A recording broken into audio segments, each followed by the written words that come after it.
major thing that holds people back from any sort of transition, and we sit on it for ages, is the fear of the unknown, right? Now that you've gone through what you have and you've done everything the biggest way possible, I suppose, Yeah. what would you say to someone who's sitting on the fence right now, knowing that they need to make a change? What would you recommend for them?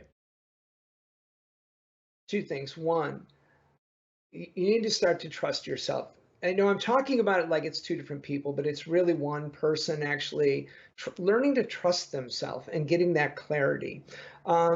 And I think that that's really, really important to do, is to start to figure out some of that.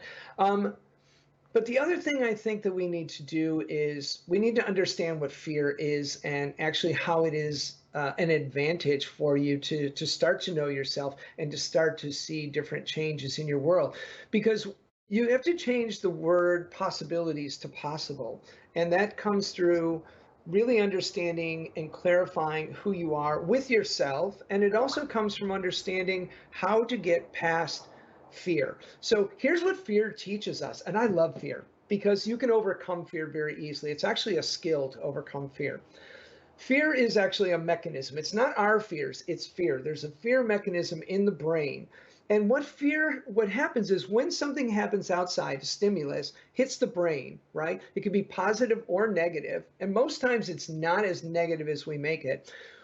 The fear part of our brain, the fear mechanism, actually kicks in. And now here's the cool thing about fear. What it does is it goes, all right, there's something going on. I'm feeling this stimulus. So what I need to do is I need to get all of the brain activated. So what it does is it grabs imagination, it grabs emotion, it grabs memory, right? It grabs your will to live, which is part of your brain actually. It grabs your creativity, grabs all these different parts of your brain. And it's like saying to you, okay, we're ready.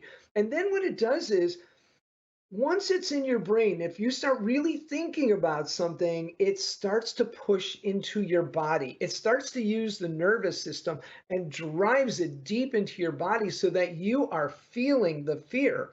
But here's what most people don't realize.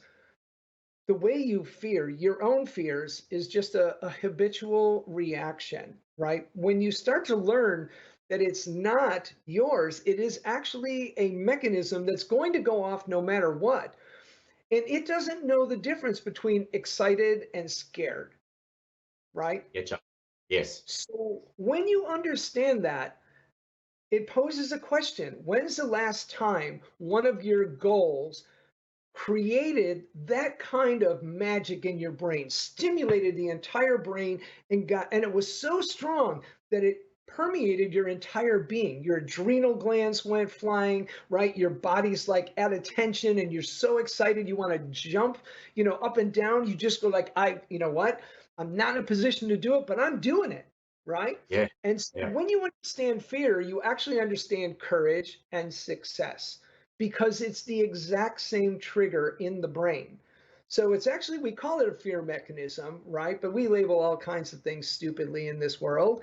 And so it's actually your ability to create from that place because it's so strong. And when you do it over and over and over again, all of a sudden you have the ability to do whatever it is that you want because it's such a strong drive within you.